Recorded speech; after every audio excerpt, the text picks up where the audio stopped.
رب العالمین والعاقبۃ للمتقین والصلاۃ والسلام علی اشرف الانبیاء والمرسلین اما بعد۔ محترم سامعین اور سامعات، ہمارا جو موضوع چل رہا ہے کہ آزمائش کے دنوں میں، فتنوں کے دنوں میں عوام کا رد عمل کیا ہونا چاہیے، اس جو ہے وہ موضوع پہ ہم پیچھے ایک حدیث میں ہم نے پڑھی تھی اور اس کے تشریح میں کچھ احادیث بھی ذکر کی تھیں، اور آج ہم ایک اور حدیث لے کے آئے ہیں کہ ان فتنوں کے دنوں میں، جب آزمائش کے دن، جب مشکل حالات ہوں مسلمانوں کے لیے، تو ان دنوں کے اندر ایک عام مسلمان کی کیا ذمہ داری ہونی چاہیے۔ کیا اس کی یہ ذمہ داری ہونی چاہیے کہ وہ فیس بک پہ بیٹھ کے یا یوٹیوب پہ بیٹھ کے حکمرانوں کے خلاف باتیں کرے، یا افواج پاکستان کے خلاف باتیں کرے، یا مسلم حکمرانوں کو جو ہے وہ ذلیل و رسوا کرے، یا افواج پاکستان کو یا مسلم افواج کے سپہ سالاروں کو یا کسی کو جو ہے وہ نشانے پر لے؟ تو خیر، پھر میں ایک دفعہ باور کرا دوں، میرا کسی سیاسی پارٹی سے تعلق نہیں ہے، میرا کسی جو ہے وہ ایسے گروہ سے تعلق نہیں ہے جس کو آپ سمجھیں کہ یہ ان کے ساتھ ہے یا ان کے ساتھ ہے۔ تو خیر، میرا کام ہے، علماء کا کام ہے نصیحت کرنا، باقی عوام کا کام ہے عمل کرنا اس کے اوپر۔ میں نہ کسی کے خلاف ہوں، نہ ہی میں کسی کے حق میں ہوں۔ میں صرف آپ لوگوں کے سامنے چند احادیث رکھنا چاہتا ہوں، وہ احادیث جو ہماری نظر سے اوجھل ہیں، وہ احادیث جن کا ہم مطالعہ نہیں کر پاتے، وہ احادیث جو لوگ ہمیں سناتے نہیں ہیں، وہ احادیث آپ کے سامنے رکھنے آیا ہوں، اور یہ صرف خیر کی نیت سے ہے، نہ چینل کی پذیرائی اور نہ ہی اپنی مشہوری کے لیے، صرف اللہ کی رضا کے لیے، تاکہ ہم ان مشکل حالات میں احادیث اور قرآن سے رہنمائی لے سکیں۔ آج کی ہماری حدیث عبداللہ بن عمر بن عاص رضی اللہ تعالیٰ عنہ فرماتے ہیں، قال بینما نحن حول النبی صلی اللہ علیہ وسلم اذ ذکر الفتنة او ذکرت عنده۔ فرمایا ہم عمر بن عاص رضی اللہ تعالیٰ عنہ فرماتے ہیں کہ ہم نبی صلی اللہ علیہ وسلم کے پاس ایک دفعہ بیٹھے ہوئے تھے، اچانک فتنوں کا ذکر کیا انہوں نے، یا ان کے پاس پیارے پیغمبر علیہ الصلوۃ والسلام کے پاس فتنوں کے دنوں کا ذکر کیا گیا۔ فقال اذا رأيت الناس مرجت عہودهم، تو فرمایا جب تو دیکھے کہ مرجت عہودهم، لوگوں کے اندر سے عہد و پیمان کی پاسداریاں ختم ہو چکی ہیں، وخفت اماناتهم، اور انہوں نے امانتوں کو ہلکا جاننا شروع کر دیا ہے کہ امانت کی اہمیت لوگوں کے دلوں سے ختم ہو چکی ہے۔ وہ امانت چاہے حکمرانی کی امانت ہو، وہ امانت چاہے کسی مسلمان کی جو ہے وہ مال کی صورت میں امانت ہو، وہ امانت چاہے مسلمانوں کا مال بیت المال ہو، یہ ساری امانتیں اسی کے اندر آتی ہیں۔ وَكَانُوا هَكَذَا، اور فرمایا وہ ایسے ہو جائیں۔ فَشَبَّكَ بَيْنَ أَنَامِلِهِ، پیارے پیغمبر علیہ الصلوۃ والسلام نے ایسے اپنی دو انگلیوں کو ایسے کیا، فرمایا ان کے اندر سے بالکل تمیز ختم ہو جائے حلال و حرام کی، بالکل ایسے ہو جائیں۔ فَقُمْتُ إِلَيْهِ فَقُلْتُ، فرمایا میں کھڑا ہوا، صحابی کہتے ہیں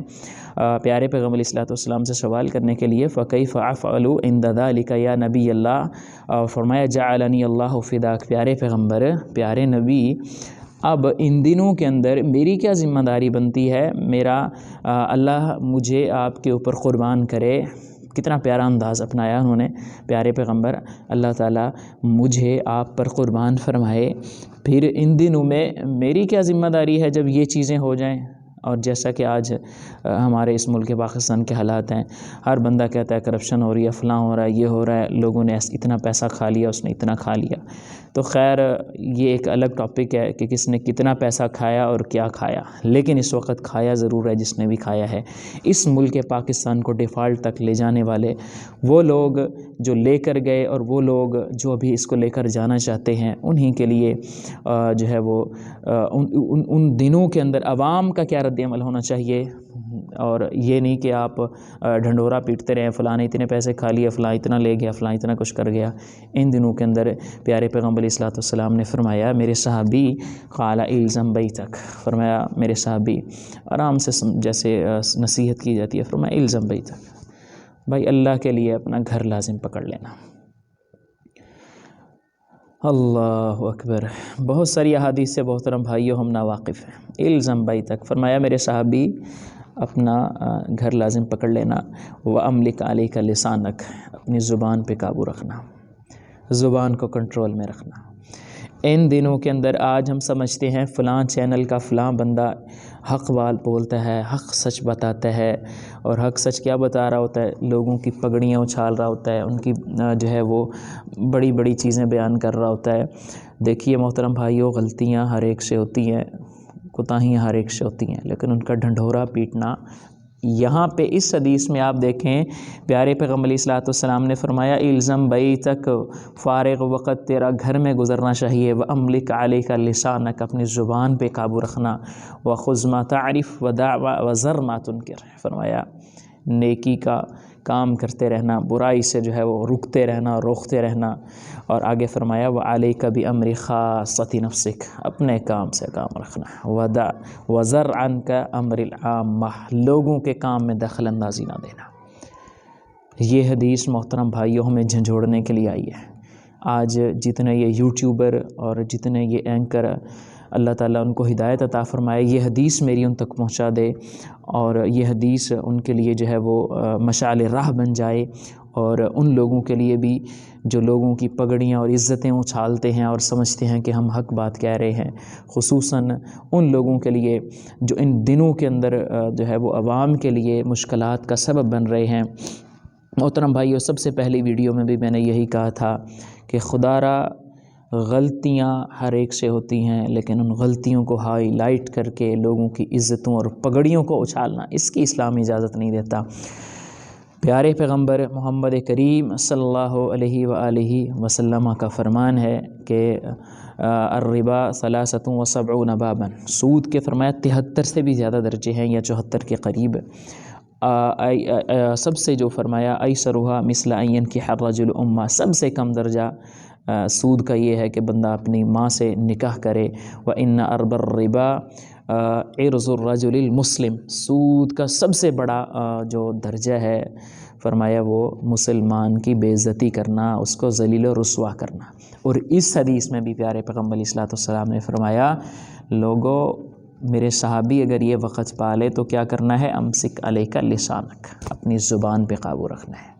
وَلْيَسْعَكَ بَيْتُكَ، ایک اور حدیث میں آتا ہے وَلْيَسْعَكَ بَيْتُكَ، تیرا گھر تیرے لیے جو ہے وہ کھلا ہو جائے، اضافی وقت اضافی ٹائم اپنے گھر میں گزارنا۔ وَابْقِ عَلَىٰ خَطِيئَتِكَ، اور اپنی غلطیوں پہ روتے رہنا، یہ تیرا کام ہے۔ یہ کام نہیں ہے کہ یوٹیوب پہ جا کے، سوشل میڈیا پہ جا کے لوگوں کی عزتیں اور پگڑیاں اچھالنا، اور اسی طرح جو ہے وہ لوگوں کے لیے جو ہے وہ آزمائش کا باعث بننا۔ دیکھیں محترم بھائیو، حق بات کہنا مسئلہ نہیں ہے، حق بات کہنے کا تھوڑا سا انداز غلط ہوتا ہے۔ پیارے پیغمبر علیہ الصلوۃ والسلام کی زندگی کو مشعل راہ بنائیں گے تو اسی میں ہماری کامیابی ہے۔ ہم سمجھیں گے کہ ہم ہی حرف آخر ہیں، ہم ہی جو ہے فرشتے ہیں، ہم سے کوئی غلطی نہیں ہوتی، تو یہ محترم بھائیو ہمارے لیے ہماری بہت بڑی غلطی ہے۔ میں کہوں کہ میں بڑا پارسا اور نیک ہوں تو یہ بھی میں اپنے بارے میں نہیں کہہ سکتا۔ غلطیاں ہر انسان سے ہوتی ہیں، لیکن اس وقت جو سب سے پہلے کرنے والا کام ہے، یہ حدیث اور اس سے پہلے والی حدیث جو ہم نے پڑھی ہے، سنی ہے، اس پہ عمل پیرا خود بھی ہونا، اور ایسی احادیث کو حکمرانوں کے سامنے رکھنا، اور ان کو بھی یہ حدیث بیان کرنا جو ہے وہ کہ بھائی یہ دیکھو، یہ پیارے پیغمبر علیہ الصلوۃ والسلام کا فرمان ہے، اس کو دیکھو اور اپنے ملک کے حالات کو دیکھو۔ آج دنیا ہم پہ ہنس رہی ہے، آج دنیا ہماری باتیں کر رہی ہے، آج ہمارے حکمرانوں کی باتیں لوگوں کی جو ہے وہ غیر ملکی میڈیا پہ مذاق بنی ہوئی ہیں کہ یہ کیا ہو رہا ہے، ایک دوسرے کے خلاف جو ہے وہ گالیاں گلوچ، سارا دن بیانات ایک دوسرے کو جو ہے وہ نیچا دکھانے کے لیے۔ کوئی بھی اس ملک کی نہیں سوچ رہا، خدا را اس گھر کی سوچیے، گھر نہیں رہے گا تو گھر والے بھی نہیں رہیں گے۔ اللہ تعالیٰ سمجھنے کی اور عمل کرنے کی توفیق عطا فرمائے۔ اللہ تعالیٰ سے ہمیشہ دعا کرنی چاہیے، اور ہر وقت ہر بھائی کے لیے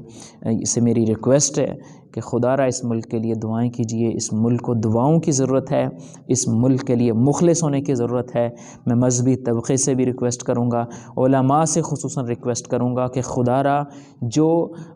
حاکم اور حکمرانوں کے قریب رہتے ہیں ان کو سمجھائیے، ان تک یہ احادیث پہنچائیے، تاکہ جو ملک کی باغ ڈور سنبھالنے والے ہیں، ایک مسلم ملک کو کیسا ہونا چاہیے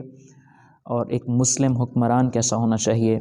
وہ یہ حدیث پڑھیں، وہ حدیث کے قریب آئیں، تو پھر محترم بھائیوں اس ملک پاکستان کو جو ہے وہ اللہ تعالیٰ جو ہے وہ ترقیاں بھی عطا فرمائیں گے، اور اللہ تعالیٰ ہمیں ہمارے اس ملک کو قرضوں سے بھی نجات دلائیں گے، اور اللہ تعالیٰ اس ملک کو عالم اسلام کا جو ہے وہ سربراہ اور عالم اسلام کا لیڈر بھی بنائیں گے۔ اللہ تعالیٰ سمجھنے کی، عمل کرنے کی توفیق عطا فرمائے، اور اللہ ہمارے اس ملک پاکستان کی اور تمام مسلم ممالک کی حفاظت فرمائے۔ اقول قولی ھذا استغفر اللہ لی ولکم ولسائر المسلمین والمسلمات، جزاکم اللہ خیر۔